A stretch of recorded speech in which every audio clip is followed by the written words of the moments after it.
So we are joined today by Friederike Falke. She's a senior customer success manager at LinkedIn, working with customers on implementing Sales Navigator. So she has a lot of experience in how to lead your organization into the era of digital selling. Hi, Friederike. Hi, Felix. How are you today? I'm good. I hope you too. Yeah, definitely. Super excited for this episode today, which is all about digital selling. And I would say we directly jump in here. We have a lot to cover. And maybe one note before, I always forget that. But if you have a question, post it just in the comment section below this LinkedIn live talk. So Friederike can answer it. So definitely make sure to get the most out of that session. Great. All right, Friederike. So let's dive into the statements. I think the first one was all about digital selling and that it's not a short-term trend, but something that is really here to stay. And I guess a lot of people, they say digital selling, but they don't necessarily know what it means. So from your perspective, what does digital selling actually mean? So from my perspective, digital selling, it's really about everything, all interactions that you do with customers, with prospects on digital channels. So it's not something where we say, okay, you just directly move to digital selling, but it is an additional tool, additional channel of interacting with customers, building relationships, giving them content, showing off what the brand, the company is doing. So basically everything that is digitally, wherever it might be. Yeah. Okay. I mean, now I guess, we're on LinkedIn here, right? And I think LinkedIn is for a lot of people that are actually watching just now the platform for digital selling. But how would you say is it different to traditional selling? Like, is it just the same, but you just use digital channels, or do you need to do something else when you go digitally? I would say it's more than just doing it on a different channel, because what you normally did is, if we look at, for example, or if we look at buying circles, right, or buying journey, then as a buyer, what you normally would have in the past was mostly a very straight journey. Someone just said, okay, I'm the decision maker, and me as a decision maker, I'm just going into, I have a problem, I want to find a solution. I might just call a seller, or I might just check in. And then I do the problem identification, and then I just have a seller by my side all the time. I talk with them on the phone, for example, and then in the end, we just meet, we have a face-to-face meeting, and that's it. I make the decision. But what we now see is that first, this buying journey changed. So it's way more complex. And because it's way more complex, way more people are involved as well. And with this journey, they're not doing it offline, but they're doing it online. So they're doing it digitally. And so for sellers, it means, okay, first, obviously, going into the digital channels to interact with buyers, but at the same time also interacting a bit maybe differently, because you have to digitally, obviously, you cannot directly, you can have a phone call with someone, but first you have to interact with them. You maybe give them some insights because they're looking online. You use this in different channels. So for example, they go online on, let's say, LinkedIn, they check for a product, and you see that they are checking for a product. You see that they're interacting with your company, and then you have to proactively reach out and share content, or proactively reach out and first build a bit of a digital relationship, learning how this works. And then from time to time, maybe they reach out and you say, okay, let's have a chat, let's have a discussion. So also the interactions changes. It's more on a, let's say, relationship at scale level. So there's a different mindset behind that as well that is necessary. Yeah, interesting. You mentioned the buyer-seller relationship, which is always a very, very special one, I'd say. And I guess digitally even more so. Do you, like, speaking from the seller side, right, who needs to be digitally, who needs to be on a platform, do they need to have like a personal brand to be successful in this new era of digital selling? I would say so, definitely, yes. or it's definitely very much helpful if they do, because I mean, when they interact now with someone, wherever it might be, digitally especially, but also even if it's on the phone or if it's on different channels, they can be sure that the buyer goes online and checks for their profiles. They check who is this person that I'm talking to, because in the past, there wasn't all this information just available. But now it is, and we have so much information. And when someone reaches out, we want to know who's talking with us. Is this a person I can trust? Is it someone that I feel can give me insights that are valuable for me? And if you don't portray this brand by yourself, then when people search for you online, they will find whatever there is on the internet. And obviously, it's way better if you do it for yourself, right? You have a profile you create yourself and activity you do yourself. So definitely. Yeah, it's a good point. Yeah, I was just thinking if they put it into Google and then they just find your picture from you being a student, maybe not the best profile. Okay, I get that part. Mm-hmm. But I mean, just assuming there are maybe some sellers who say now digital, yes, that's something that's maybe just here short term, maybe because of the pandemic, it's more present than ever. Mm-hmm. But you mentioned that you kind of conducted a study with buyers, right, and how they perceive this digital sales channel. So, I mean, can you talk a little bit about that, like how the pandemic has changed things? Mm-hmm. So I would say the pandemic changed things in a way that organizations are way more aware that this is an urgency that they now have to act, because they see way more interactions online digitally, basically, because I mean, with COVID, we are mostly in home office, we can't see each other. So basically face to face falls down. On the phone, people are not as receptive. If you just call them, they will tell you, okay, please write me a message and then we can have a call, but not just call me cold.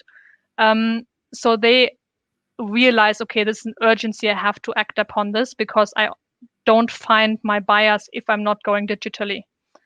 However, when we look on, let's say, studies, I mean, a lot of organizations say, okay, that's COVID, right? And then at some point we just go back and it's all fine. But I believe that this is not the case. And also from studies, we see it's not the case, because buyers say they want to have a wholly digital buying journey, and they basically prefer this. So we did a study, and in the study, there were 97% of people, of buyers, that said they actually would prefer to have a wholly digital buying journey. And I thought this is amazingly high, right? So I think globally, it was a global study. So I think Germany is not as high as some other countries because we are a bit lagging behind with the digital development or digitalization, but it is growing. And I mean, I think it is a bit this thing where you say, if you look at the B2C buying journey, I mean, we want to go on holidays and we check for hotels, right? We're going online and checking for hotels and recommendations. Or we, whatever, do buy Netflix or whatever products we buy, we just go and check online and then we decide. And so organizations in B2B do the same thing. And we just, as sellers or selling organizations, have to catch up with the trend that is happening anyways. And COVID is just an accelerator, but nothing that stops the trend itself, I would say. Yeah. That's interesting. I mean, 97%, I mean, that's literally everybody, right? I know. And I found your perspective interesting about going from B2C, because you see a lot of B2C trends kind of slowly transitioning towards the B2B space. Although, I mean, like in B2B, you talk higher deal sizes, right? Like, I guess people still wouldn't buy a house online. Like, they tend to go still there. And I mean, if you buy a big software deal or, a big transaction, you might want to shake hands with somebody. But on that point, kind of that this digital selling experience is here to stay, and that also buyers are requesting it. How should, like, assume the pandemic is over, right? Like what will happen in your opinion? Like, will be the trade shows like again, there and not virtually? Will people just, schedule calls and go to the places? Like, what's in your opinion happening once we are back to normal? So back to normal, I think it's a mixture between different tools and different channels. So I'm not the proposer, and I also don't think it will happen that we will completely go digital. And I also don't think that digital is the only relevant tool, but I think it will be a mixture between different things. So obviously you have meetings again, you have, for example, trade shows. But let's imagine you are at a trade show. What do you do, right? So you can say before a trade show, what can we do? We, for example, can go to LinkedIn, and the marketing team, for example, looking at the customer journey, will say, okay, from a marketing perspective, we do some specific marketing activities, but we online, for example, we do sponsored content.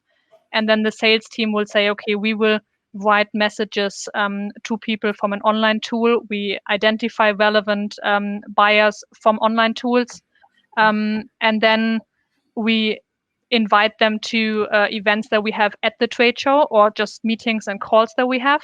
Then you go to the trade show, you have one-on-one face-to-face meetings. But then again, on the online side, you might write them a message or an email afterwards, depending on, like what you choose. You will connect to them via the digital tools. You maybe share some content afterwards. And then you go along the buying journey with a mixture between digital and face-to-face and phone and email, whatever you have.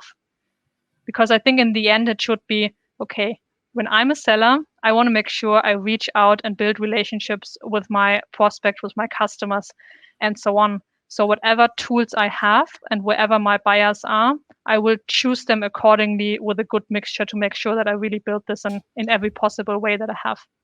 Yeah, that's a good point. And I mean, you mentioned their tech tools, right, or tools in general, which leads us smoothly towards the second statement, where you kind of said that buying tech tools is the beginning, but it's not really a change. And I guess you're referring there to the point that, people buy a new CRM system and say, now we can do digital sales.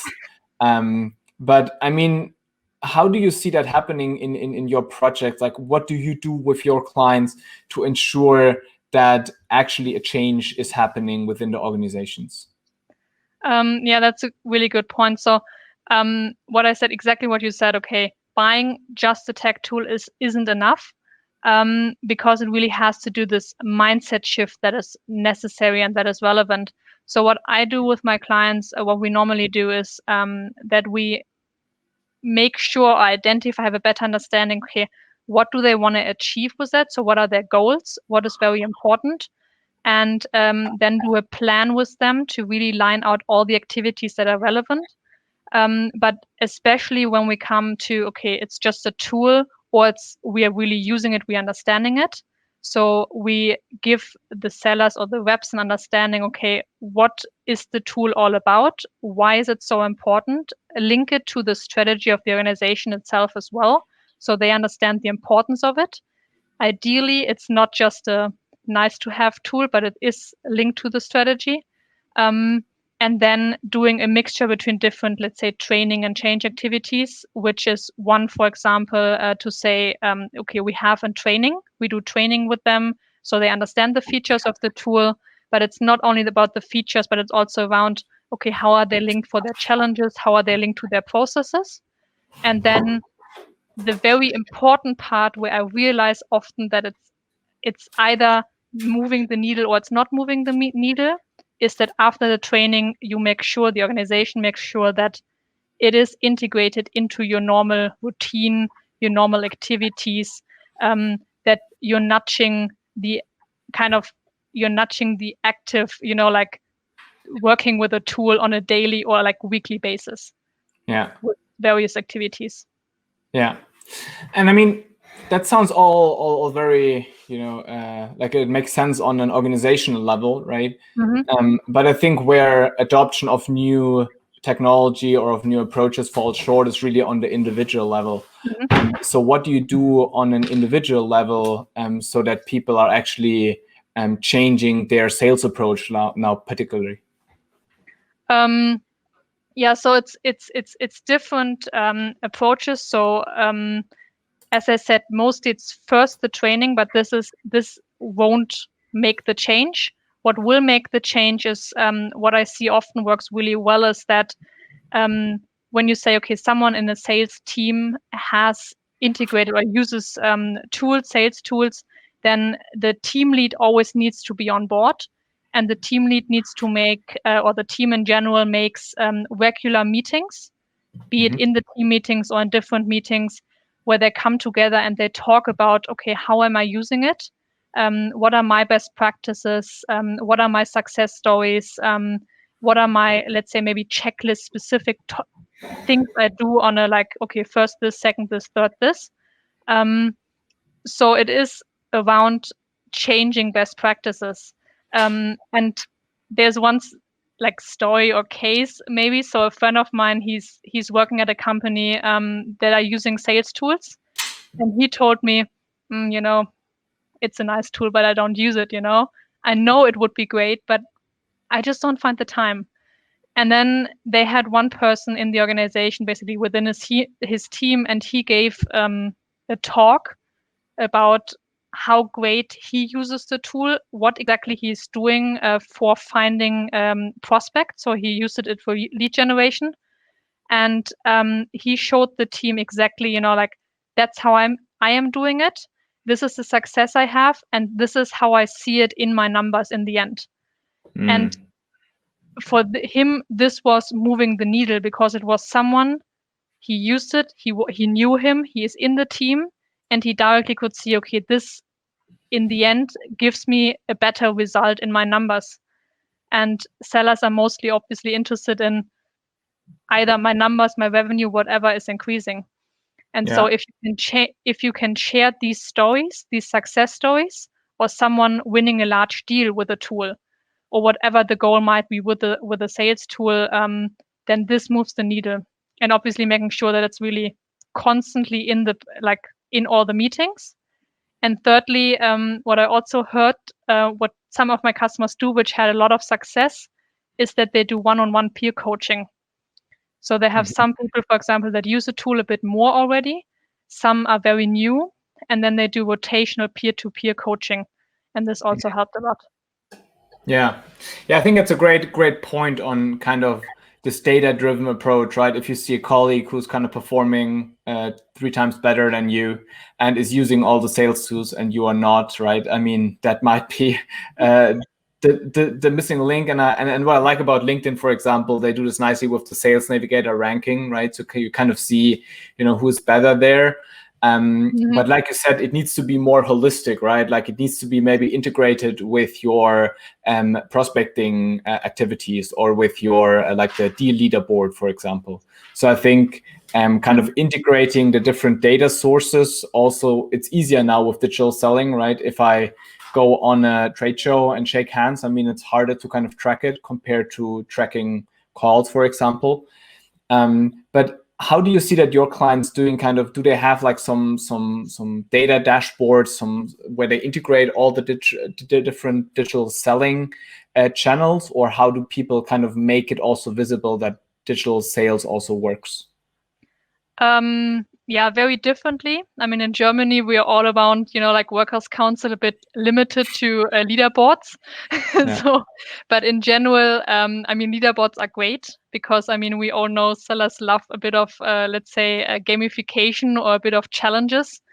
So if you do, for example, gamification and say, okay, we make clear why it is a very important tool that we are integrating into our organization, and then now your KPIs, for example, is okay, you have to do specific activities with the tools on a regular basis, and then they check out, okay, who's doing best.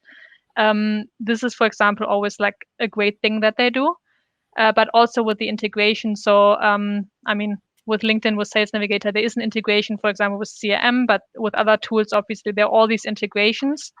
And what they do is they make those integrations possible as best as possible, and saying, okay, we have our very specific processes. We had these processes before, let's say, for example, before integrating new tools, and then let's see where are our challenges that we have along, for example, lead generation, and how can we fill them with our tools. And then we build this integrated, holistic journey and make sure that then obviously the sellers following these holistic journeys, they're trained on the holistic journeys. So yeah, it's this integrated process that they're following. Yeah, I think you also pointed to a nice topic there, that it's not always about, I have a problem in lead generation, I just needed to buy a new lead generation tool. But I rather look, how does it map out with my processes? How does it map out with my tool landscape? And then I try to map first what I already have and what my opportunities are, instead of, just buying new tech all the time. Yeah, and obviously also looking how the buyer in their industry looks like, right? The buyer journey. Because if they just, as you said, just buy tools, it not necessarily brings the right success in that case.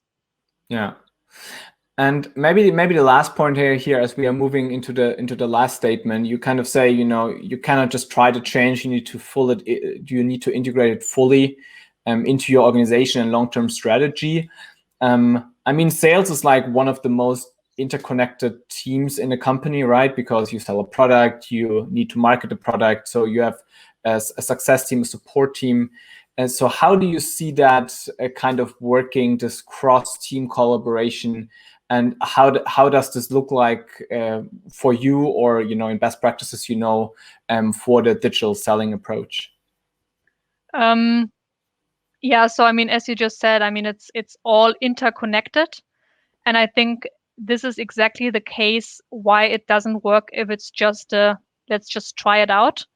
Because if I just try it out, it's normally what I see is how customers try it out is, okay, we just buy, let's take Sales Navigator. We would just buy whatever for our team, but we don't want to do it for the whole team. We just want to try it out. So it's maybe for 5 people and everyone else is not doing it.